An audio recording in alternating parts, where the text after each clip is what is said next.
welcome back to My Seminary Life Presents FryDays the Musical.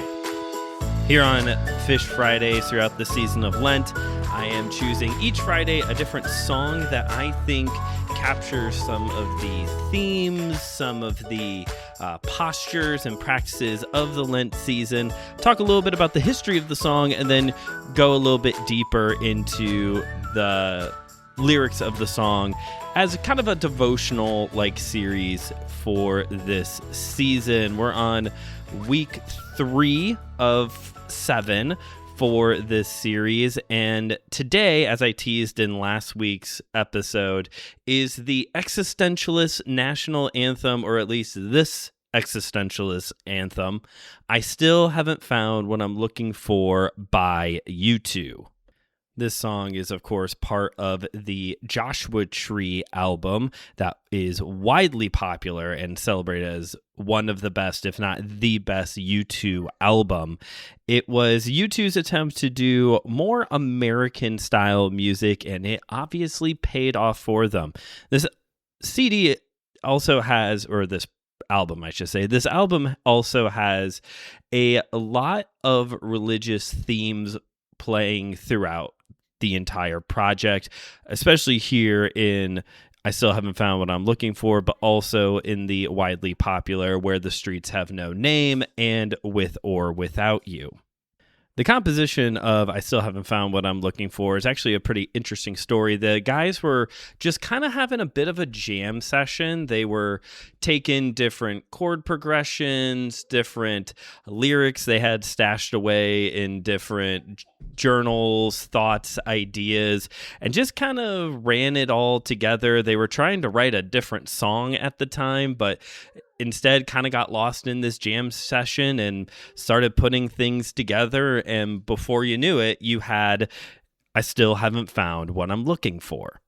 Kind of funny that a song about not being able to find what you are looking for was put together by just kind of putting different things together, not with really an intended purpose to arrive at a specific destination. Now, Bono has said before that this song is about spiritual longing, and I think that is very obvious from the words of this song. This, in a typical U2 fashion, they're singing about a girl and God all at the same time. The song famously starts, I have climbed the highest mountains, I have run through the fields, only to be with you, only to be with you.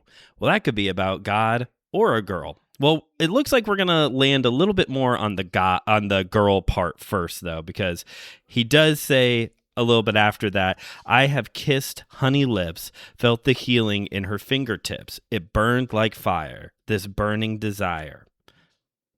This is a song about longing, and not necessarily in a romantic, lustful kind of way, but a deeper inward longing, a spiritual longing. I still haven't found what I'm looking for. He's going on a journey. He's kissed honey lips. He's held hands with the devil and spoken the tongues of angels, as he'll say in the next verse.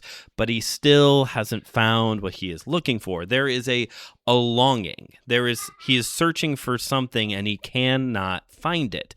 Therefore, this song, along with being quite existential, is like the most existential book in the Bible, Ecclesiastes, as the preacher talks frequently about how he pursued different things, money, power, sex, riches, all these different things, and always was left feeling hollow. The difference here is that Bono is going to say something that the preacher does not say. And he's going to say something that, even though evangelicals and other Christians have been giving U2, including myself, a free pass for all these years, he is going to say something in this upcoming verse that is shocking. It is something that you would not anticipate someone to say in this situation. Because as we know with Ecclesiastes, the conclusion of the matter is this: fear God and keep his commandments and enjoy your life. Enjoy what you have under the sun and fear God, keep his commandments. But this is what Bono says. I believe in the kingdom come. Then all the colors will bleed into one, bleed into one. But yes, I'm still running. You broke the bonds and you loosed the chains, carried the cross of my shame, of my shame. You know I believe it, but I still haven't found what I'm looking for. And in proper 80s fashion, it just keeps repeating that as the song slowly begins to fade out. Here in Ecclesiastes, the preacher says, look, the relentless pursuit of mere mundane human things is going to leave you feeling empty. Jesus says this also to the woman at the well. But you can enjoy your life and fear God and keep his commandments. You can find enjoyment in life while also fearing God and living your life for him. What's interesting here is that Bono says, he affirms that he believes in Jesus, talks about Jesus carrying the cross and all his shame. Yes, I believe it. Believes in the kingdom come where all the colors will bleed into one, because Bono has always been, for a band that evangelicals, again, have been freely giving a pass to for all these years, Bono has been really into the whole, there is no them, only us thing for a very long time. And yet, though Bono gives the correct theological answers, his conclusion of the song, the conclusion in the song is this: I still haven't found what I'm looking for. It doesn't change. It's not now I have found what I've been looking for. It's, but I still haven't found what I'm looking for. He has experienced Jesus, and yet he is going to continue to say that he has not found what he is looking for. And that is, of course, going to ruffle a lot of feathers. That flies in the face of Christian hedonism. That may even ruffle some of the feathers of people in the more Christian mystic department. Jesus is the end-all be-all. Jesus is who we've been trying to live our lives for. Jesus is supposed to be the ultimate fulfillment, that we will never lack. Never, Jesus says it himself, all these I am statements in the book of John, he is the bread of life, the living water, all these things that are the good shepherd, all these things that are going to satisfy us. And yet, Bono says, I still haven't found what I'm looking for. And here's the thing, folks. There is an obvious correlation here between I still haven't found what I'm looking for and Lent, as both are a season of spiritual and, in Lent, sometimes as well, physical longing as well. It is a time to put aside idols that we have made in our life to pursue, to redirect ourselves back to the Father. It's also a time of, as I talked a lot about in last year's Fish Friday series, it's a time of spiritual existential hunger pains, of wandering the wilderness. It's a difficult season. And so naturally, in a time where we are giving up certain things for the intention of turning our focus back to Jesus, we're going to have these times of spiritual longing. But even more than that, and I think the powerfulness of a song, the powerful message of a song like I Still Haven't Found What I'm Looking For is this: Lent, if it's anything, it's honest. At Advent, we're, eagerly anticipating the birth of Jesus. And at Christmas, we are celebrating the birth of Jesus. And at Epiphany, we're asking in awe and wonder, what child is this? And then Pentecost is just kind of there. Sorry, Pentecost. But in each one of these situations, especially with the first three big time periods of the calendar, obviously at Easter, we're also definitely celebrating. But during these first three parts of the year with Advent, Christmas, and Epiphany, those are times where there's almost this expectation of happiness, We're eagerly anticipating. We're celebrating. We're asking in awe and wonder about who this guy Jesus is. And given how the time of the year these things are taking place, I think it is safe for me to say that I am not the only one who's had to kind of mask a bit about how I am truly feeling while everyone else is proclaiming holly and jolliness, that I don't feel all too merry and bright during these times of the year. Even at Epiphany, I mean, almost even especially at Epiphany for myself.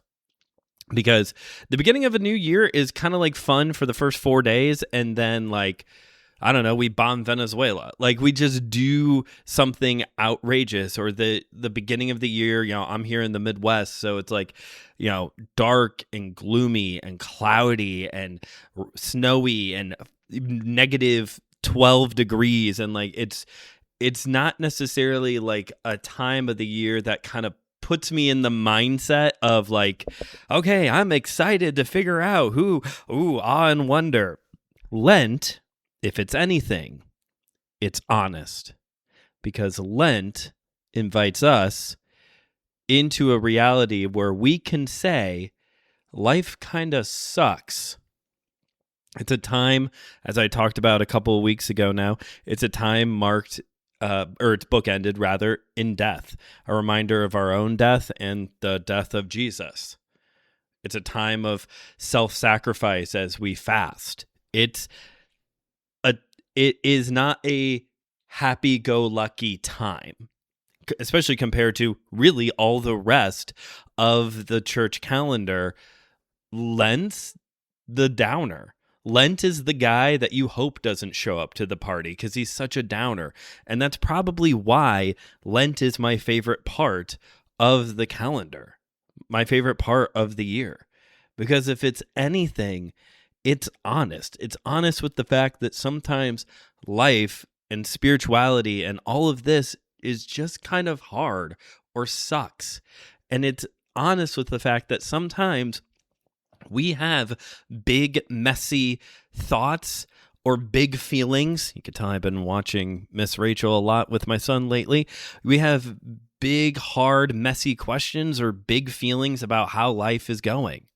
So yeah, maybe it's not necessarily the most spiritually accurate thing to say that, I know and believe in Jesus and I have a deep personal relationship with him. But sometimes, if I am honest, and I think if other people were actually honest, they would also agree that even in that relationship with Jesus, part of being human and living in this world is still having these moments where we just feel empty, where we are just holding on because we still haven't found what we're looking for. It's just part of being human. It's definitely a part of being an existentialist as well. And as someone who has come out of the evangelical structure, the Reformed tradition, I think this pokes at one of their biggest idols: certainty. In their framework, especially the Reformed theological tradition, certainty is key to survival. Not just faith, but survival. Their entire framework is based on the reality that you can have certain unquestionable thoughts. You can have certainty about life in all situations. There is no gray. There is just black and white. Which is why when you have these instances of people who, as it has often been the case, experience some form of church hurt, they begin to doubt or ask difficult, legitimate questions, or begin exploring other forms of the Christian faith that maybe doesn't necessarily line up in the box that you prefer and therefore makes you a heretic. But it's out of a place of just wanting to get away from just this obsession with having to know everything. We have the most logical faith. That's not how faith works. It's faith. Logic isn't always going to add up with it. There will be times, whether you're honest with yourself or not, where you are going to feel a spiritual hunger. And I'm not talking about the ones that we kind of like, in a way, manufacture in Lent because of the fasting thing. But you are going to experience times in life where you feel distant from Jesus, whether you're doing all of the things right or not, and whether you're doing them with the right heart or not. That's part of being a human, because you're finite. You are small. And I know, because I used to be Reformed, that the smallness part is then, okay, but then we're supposed to look at the bigness of God. Yeah, good, you should, but I am still a hurting human being. Help me. Because I still haven't found what I'm looking for. Your Bible verse Band-Aids aren't going to fix this. Just for a moment, be honest. Be honest with your humanity. Just let yourself feel the weight of your humanity. Feel the weight of existence for just 1 second, okay? Stop trying to block everything out with your quick handmade answers and your quick Bible verses, and just feel what it means to be a human for 1 second, please. Lent is inviting us to be honest with our humanity.